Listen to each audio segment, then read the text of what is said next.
morning, everyone, and welcome to Term 4 ELA.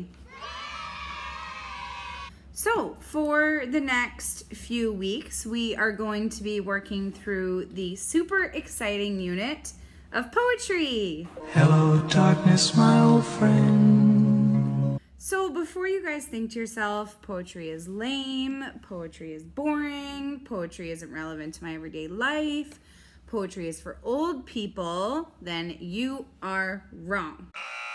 Poetry is everywhere, and it can be anything you want it to be. Poetry can be sad.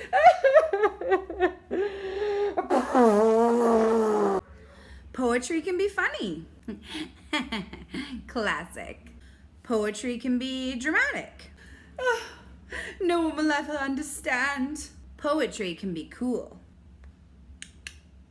And sometimes poetry can be confusing. To be or not to be. Okay, so now you might be thinking, okay, Miss Rachel, poetry can be all those things, fine. But when am I going to use poetry in my life? Great question. Poetry is literally all around us. Poetry is in the books we read. Poetry is in the music we listen to. King Henry died unexpectedly drinking chocolate milk. King Henry died unexpectedly drinking chocolate milk. Poetry is in the things we memorize. Poetry can be in our favorite quotes. Poetry is everywhere.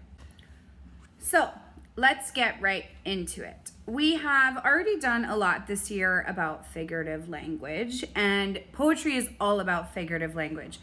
Really great poetry has similes and metaphors and personification and oxymorons and hyperboles, and those are all the things we've already been learning about. So that's really exciting. There are also so many different kinds of poems. Not all poems rhyme. Not all poems are about certain things. Not all poems have to even have a specific organization.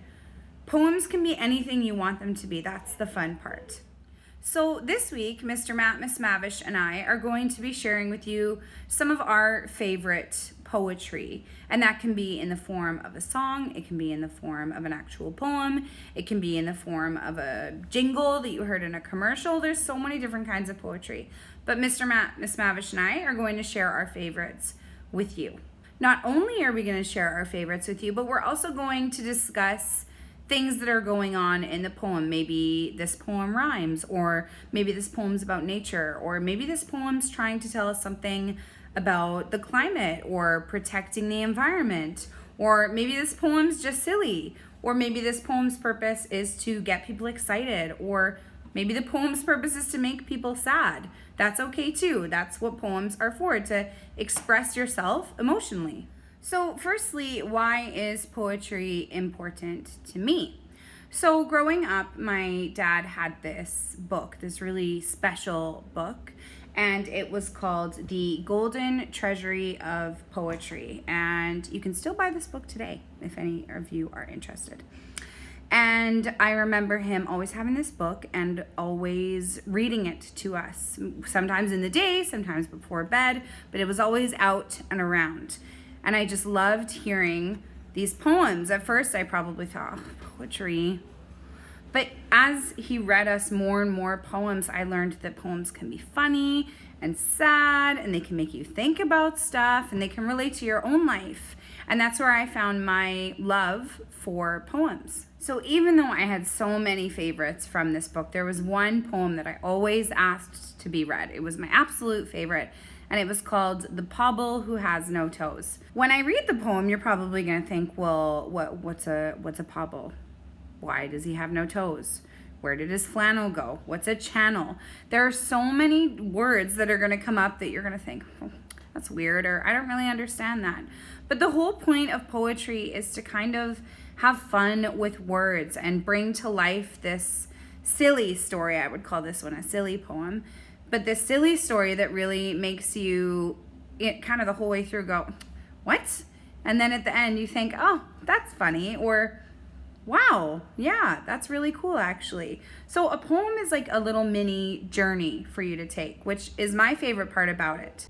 So I'm going to now read you the Pablo Who Has No Toes. Now you have the option to just close your eyes and listen, or you can read along. I'll put the image up and you can try and read with me.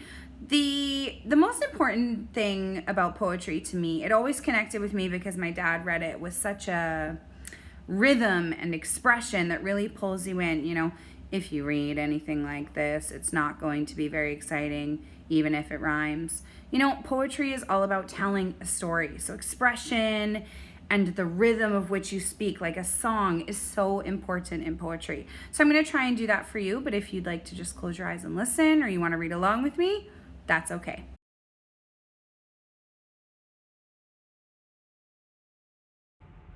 The Pablo Who Has No Toes by Edward Lear. The Pablo who has no toes had once as many as we. When they said, "Someday you may lose them all," he replied, "Fish-diddle-dee-dee."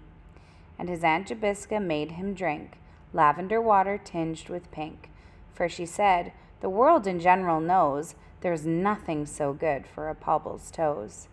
The Pablo who has no toes swam across the Bristol Channel, but before he set out he wrapped his nose in a piece of scarlet flannel. For his Aunt Jobiska said no harm can come to his toes if his nose is warm, and it's perfectly known that a Poble's toes are safe, provided he minds his nose. The Pobble swam fast and well, and when boats or ships came near him, he tinkedly-blinkedly winkled a bell so that all the world could hear him. And all the sailors and admirals cried when they saw him nearing the further side, "He has gone to fish for his Aunt Jobiska's runcible cat with crimson whiskers." But before he touched the shore of the Bristol Channel, a sea-green porpoise carried away his wrapper of scarlet flannel. And when he came to observe his feet, formerly garnished with toes so neat, his face at once became forlorn, on perceiving that all his toes were gone. And nobody ever knew, from that dark day to the present, whoso had taken the Poble's toes in a manner so far from pleasant. Whether the shrimps or crawfish gray, or crafty mermaids stole them away, nobody knew and nobody knows how the Pobble was robbed of his twice 5 toes. The Pobble who has no toes was placed in a friendly bark, and they rowed him back and carried him up to his Aunt Jobiska's park. And she made him a feast at his earnest wish of eggs and buttercups fried with fish, and she said, "It's a fact the whole world knows, that Pobbles are happier without their toes." So the Pablo Who Has No Toes does a really good job of rhyming. And rhyming is one of my favorite strategies, I guess you could say, to use in a poem because it always feels like it makes it complete. Rhyming in poetry is really something that I look for when I connect to a poem, but poems don't have to rhyme. My other favorite thing about the Pablo Who Has No Toes is the ending. So in the beginning of the poem, his aunt says, "There's nothing so good for a Poble's toes," which basically means, you know, the best part about a Pobble is his toes. And what would a Pobble be without their toes? Toes are everything. But at the end of the poem, after this journey he's had, and he's swimming across the channel, and he realizes, oh my gosh, I've lost my toes, probably thinking to himself, what is a Pobble without his toes? My life is over. And he finally gets home, and his aunt fixes him up a drink and a snack. She says, who needs toes? Pobbles are happier without their toes. So that was my favorite part, only because you see this shift in someone who cares about him saying, toes are so important. Without them, you're nothing. And as soon as she realizes that he doesn't have them, toes are important. And the whole message behind that to me is that the people who love you will always love you no matter what.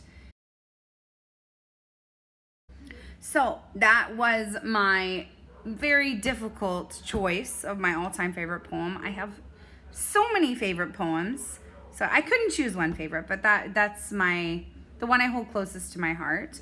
But there are lots of poems, especially from this book, that are also very close to my heart.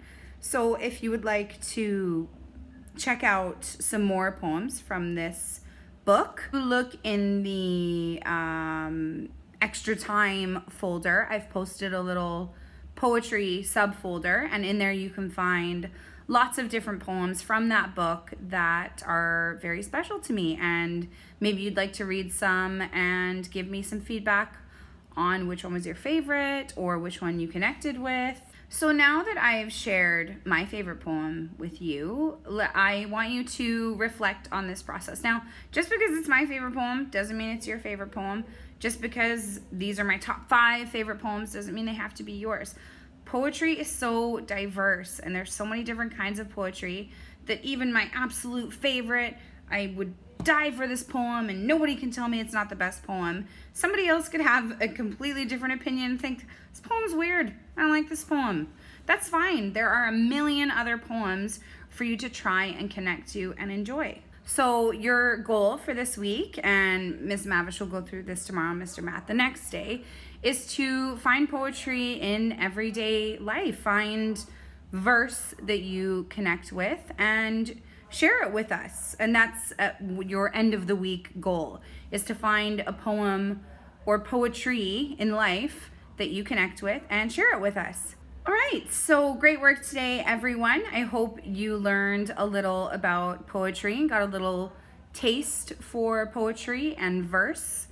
And I will see you tomorrow.